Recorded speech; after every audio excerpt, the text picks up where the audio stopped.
Lounge in Arlington, Truth Nightclub, Busby's Plumbing Service, Oasis Music Texas, and we cannot forget the home of Ed Gray, your commissioner, WFAA Channel 8. Man, you fucking it up, boy. Look at that. I look at you on the Sunday mornings, man. My voice, my opinion. Oh, man. All right? Ed Gray. I want you to know that. And in fact, I want them to show more of you and your opinion. I appreciate it. All right? And I'm going to say that. I've already said it. You know that. Yeah, you said that last time you was here. I think I'm on a little bit more now. So Well, you need to be on some more. I think I need to be on every week. Well, we need to fix We it. need to do that. We need to go ahead and do that. Maybe we can go ahead and get that pumped up and everything, man. You know what, Strip? Yes, So sir. we got all kinds of rules and stuff, man. I feel like the University of Miami. Man, I definitely feel like we're Man, on to something. swag, man. So Yeah. I we got definitely my feel like man. we're on to something. You got my man. I don't know what title to call you. Mayor? Councilman? I was that. I was that. I was that. I was mayor. You was mayor? I was mayor pro tem. I was deputy mayor pro tem. I was city councilman. And now I am attempting, and hopefully I will be successful, to return now that I am eligible to run again because of term limits. You have to set out a term. To go back and complete the work that I've started and to keep the momentum going that we had going so that we can make District 4, but all of southern Dallas and all of Dallas the great city that it should be.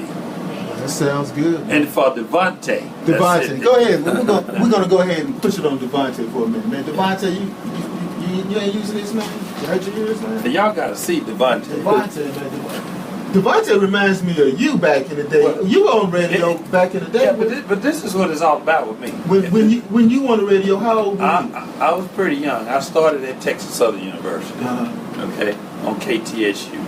And then I came here to Dallas, back home, and got a phone call from Chuck Smith at K104. And I was at K104 forever. And then we started doing what we're doing. And that's serving the community and been doing it ever since. That's what it's about.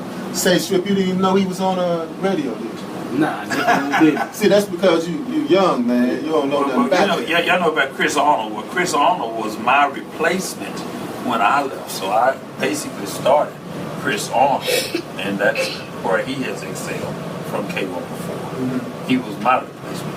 So You opened the door. So Chris Arnold was like your backup, right? No, he wasn't my backup. He was my replacement because see, I really Like that. I left K104. I asked for a promotion, and they asked me, the owner said, well, send me a resume. Well, wait a minute, hold on. I've been there 8 years. You working there and asked you Well, for I just told you, they said, that man asked me to bring him a resume. You hear that, Strip? See, that's Oak Cliff style talk. He said, I just told you. And I did not bring him a resume. I bought him a letter of resignation. And then I became, at one point, through my marketing and advertising agency, the #1 client of K104. I was spending that kind of money through my marketing and advertising agency, then called Hotshot Advertising. Okay. I spent more money than Coca-Cola. Yeah, that's all right. Well, I mean, that's what it was. That's what it is. But I was making too much money, so then they wrote into their bylaws that they would no longer accept the type of advertising that I was doing and was being very successful with, and I still kind of am mad about that. But it's okay. It's all right, man. It's all Well, good. but it's just okay. Certain things you can't change, and you don't want to focus on, but you should focus on, because we're being done wrong every day, and it's through policies that people and certain people make that we have to follow. We don't have to follow, but we're forced to follow.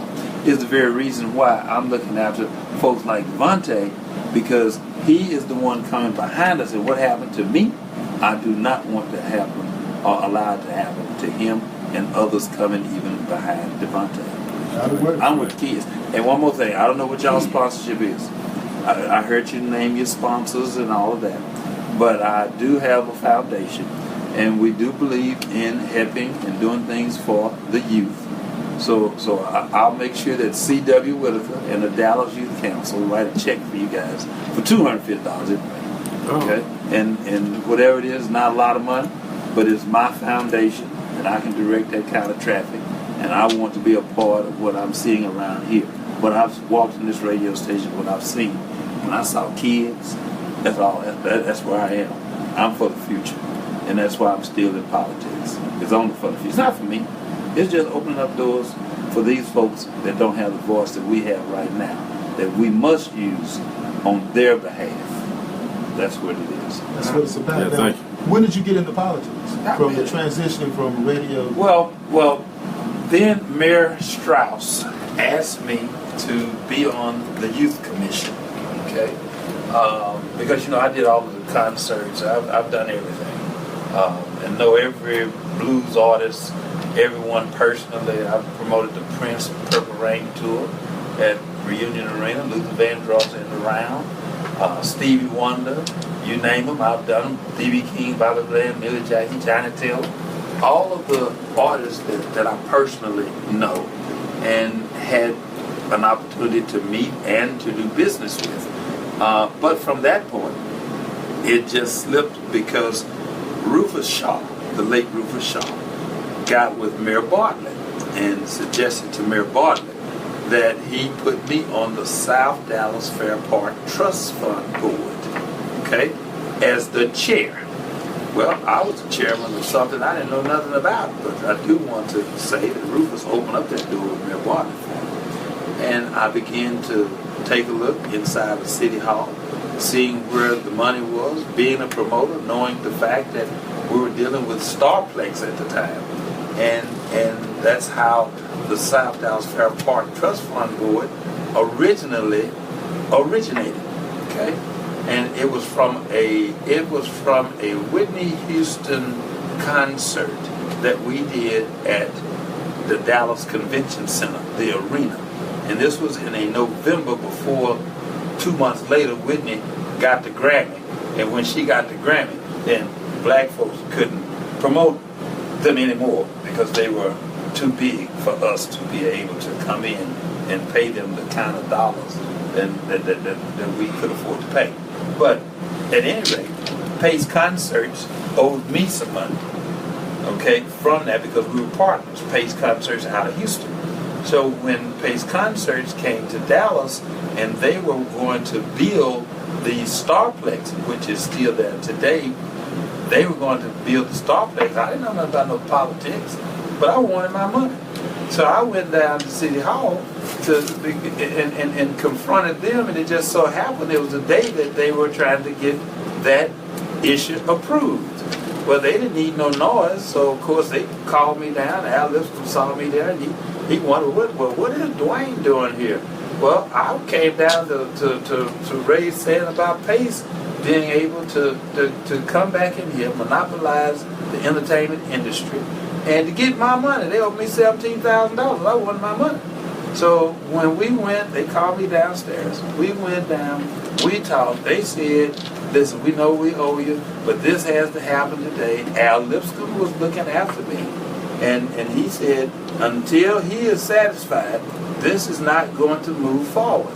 Well, they promised me with a handshake that they would get my $17,000. And so I went ahead and took the handshake, went to Houston, got my $17,000. But while I was there, and that's the real story, but while I was there, it was with the community. What are you going to do for the community? You're going to come in here, and what are you going to do for the surrounding community where all the noise and trash and traffic is going to be affected? So thus they said that they would do something and give back to the community, in which created the South Dallas Fair Park Trust Fund. And then Al Lipscomb and the Honorable Diane Ragsdale. They didn't know anything about promotions, okay? But they did the best that they could do in making sure that something was done. They were supposed to get $1 off of each ticket that is sold for any and every concert at the Starplex. But now, after that was approved, Ed, the decimal point moved from behind the 1 and got in front of the one and made it 10 cents. Okay?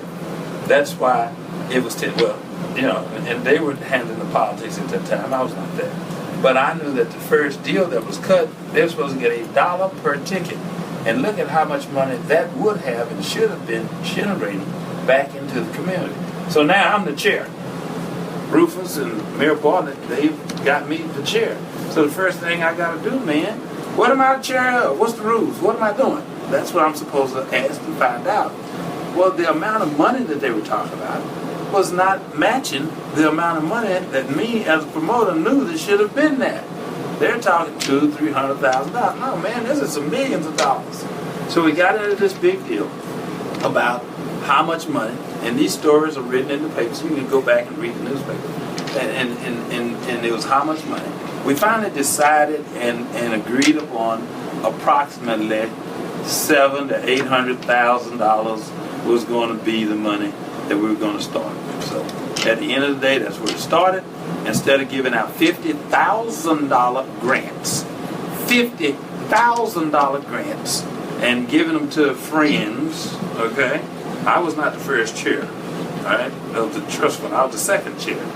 And they put out $50,000 grants to some people and organizations that had nothing to do in and around Fair Park. But when I got there, I said, you know, small businesses like Bacchus Cleaners, Britain's Barbecue, these types of folks, Mr. Blues Records, and then the Mr. K's that used to be over on the free, you know, on Carpenter Freeway, on Good Lap. Those people just needed a bootstrap up. Okay, you give them $10,000 and it's a grant. Give any small business today $10,000 grant that they don't have to pay back, and see how that will help their business. And to any business owner, just think, if you got $10,000, what can you do with it? And that you don't even have to pay back. But you have to qualify for it. But the qualifications are not like the redlining that they were doing then at the banks. Okay? You didn't have to do all of that, but you had to fill out your application, you had to come make your presentation, it had to be something that we looked at on the board and approved. I gave out $630,000 in $10,000 grants. And some of those businesses are still open today. The reason the Delta Sigma Theta House is on the MLK is because they were one of the recipients of the $10,000 grant. And we can go on and on and on and on. And we still have businesses. The Lady Magic Car Wash that's down there, the All Ladies Car Wash at the foot of Forest where the parade started from at Lamar, $10,000 grant, and she's still open today. That sounds good. Anyways, I hate out so long-winded. Y'all asked me. Well, so I want to tell you how it is. Well, you got an hour, so we're gonna get at least one question in. All right, we can get one. Strip. But that means when we come back, we're gonna ask him some more questions. Strip, what we got? Here goes Sounds of Blackness, Optimistic. We're in the studio right now with Mr. Dwaine Carraway, Commission Radio Show, Fishbowl Radio Network. That's right. All right. Good guy.